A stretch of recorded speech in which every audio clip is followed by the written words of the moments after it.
Quiet on the set. Okay, everybody, quiet on the set. Scene 1, take 10, marker.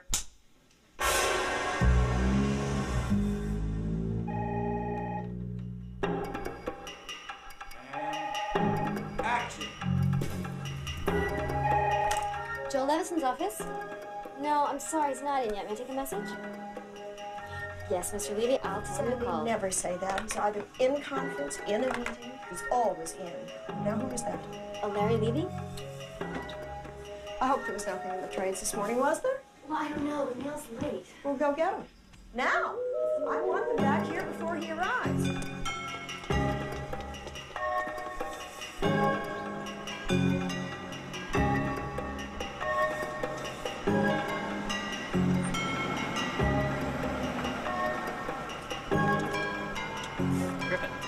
Griffin, hi. Griffin, hi. Adam Simon. I know we're not supposed to meet till next week, but a lot of heat coming out of this one. We were meeting next Well, week. yeah, I just wanted to plant the seed in your head just now, just so that, you know, it could... I'm booked up. I can't hear just a pitch picture right this. now. Picture this. Okay, it's a planet in the far, far future. It's a planet with 2 suns. Who plays the sun? No, suns. Large solar disks. Listen, you got to run this idea by Bonnie Sherrill. Pictures they make these days are all MTV. Cut, cut, cut, cut. The opening shot of Wells's Touch of Evil was 6.5 minutes long. 6.5 minutes, Walter? 3 or 4 anyway. He set up the whole picture with that one tracking shot. My father was key grip on that shoot. Hey, what about Absolute Beginners, man? That was an extraordinary shot. What the hell was that? Never heard of it. It's Julian Temple. It's an English film. We're in English. We're talking about American movies and Orson Welles was a master. Vino, please. I've got telescope. Hi, Buck. How are you? Good, how you doing? Good. What do you got for me? Okay, here it is. The Graduate, Part 2. Oh, good. Now listen, the 3 principals are still with us. Dustin Hoffman, Anne Bancroft, Catherine Ross. 25 years later. And so are the characters. Ben, Elaine, and Mrs. Robinson. Ben and Elaine are married, still. They live in a big, old, spooky house up in Northern California somewhere. And Mrs. Robinson lives with them.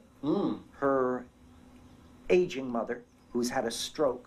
Mrs. Robinson has a stroke, so she can't talk. It's going to be funny? Yeah, it'll be funny. With a stroke? And weird and funny and with a stroke. Okay. Maybe it's not a stroke. Maybe it's, I don't know what Anyway, it is. go on. It's a malady of some sort. Okay. She's up there in the bedroom upstairs listening to everything that happens. They've got a daughter who's just graduated from college. That's good. Young blood. 22, 23-year-old, like a Julia Roberts. Excuse me. Yes. What did you let me do with these scripts? That goes to Bonnie Sherrill. Okay. And find out from studio security how Adam Simon got on the lot. I want to know. Adam Simon? Okay. Okay? Yes, go ahead. Julia Roberts Yes, comes Julia home, Roberts their comes home. daughter, the graduate. Yes, And she the new brings graduate. The new graduate. Or the post-graduate. Griffin loved it. He just wanted me to run it by you. It's a hardy band of human survivors, generations removed from the mothership. They have no history, only mythology. They've lost all their technological knowledge. They have only rudimentary mathematical skills. It's not about words, it's about pictures. You gotta visualize. Oh, man. Jimmy, are you okay? What happened? Kid, 25 kid. miles or less? Are you all right? I'd say my name is Jimmy Chase. He just came out of nowhere. He ran right into the front of the car. I never saw It's okay. Yeah, it's okay. Hey, that's Adam Simon. How you doing, kid? I think it's just had a meeting. I was just telling you. all right? Yeah, it was good.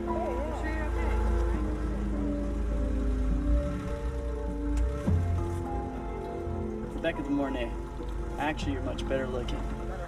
No, I'm not Rebecca De Mornay. Ringer. Thank you. Thank you very much. Hey, do you know where Joel Levinson's office is? Mr. Levinson, head of the studio. You guys, but it's quite moving. It'll rip your heart out. In fact, this is the area right here where we make a lot of decisions to give a green light to a picture like that. Right here. We're going to go about 17 stories high if we can. We're going to continue using all the Sony products. Domo arigato to the Sony products, really.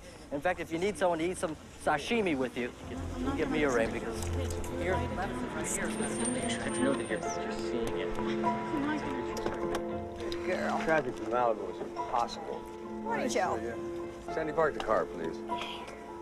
Morning, Marty. Annie. Hi. So, Jabs what's doing all this here? talk going around here about heads will roll? The bank's putting screws to us. Harvey Goldman's son's coming out from Boston. I don't like it. Reggie Goldman's a pipsqueak. Can't be serious. You know, some changes are going on around here. It's always the way. Happened at Paramount 3 years ago. Columbia's going through it now. I hear we're looking to replace Griffin. Griffin? I don't believe it. With who? Burr, Kirkpatrick, maybe Larry Levy. Yeah. Yeah, well, I want to know why the security's so lax, that's why. Well, I'll talk to you about it later. I'm in the middle of a pitch. Okay. Listen. Yeah, okay. Go ahead. Okay.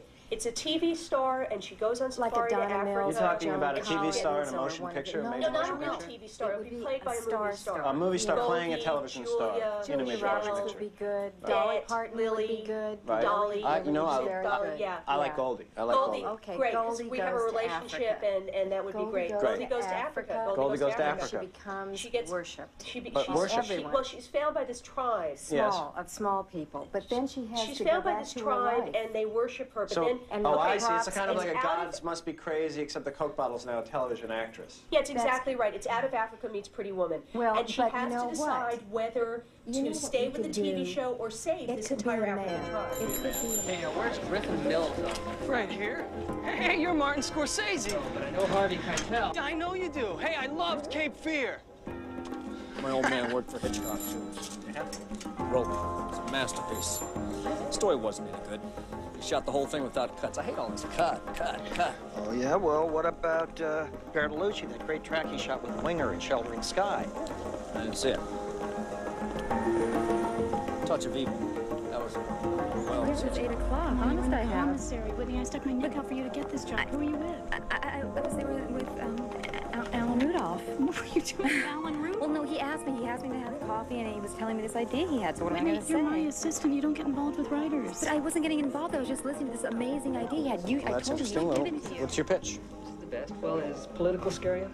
Political doesn't scare me. Radical political scares me. Political scares me. Politely politically radical, but it's funny? It's funny. It's funny. a funny political thing. It's a funny, it's a thriller, too. It's a thriller. And it's all at once. So, what's the story? Well, I want Bruce Willis. I think I can talk to him. It's a story about a senator, a bad guy senator at first. And he's traveling around the country on the country's dime, you know, like that Sununu guy used to. I see. So sort of a cynical political thriller comedy. Yeah, but it's got a heart in the right spot. And anyway, he has an accident. An accident? Yeah, and he becomes clairvoyant, like a psychic. Oh, I see. Yeah. So it's kind of a psychic political thriller comedy with a heart. With a heart.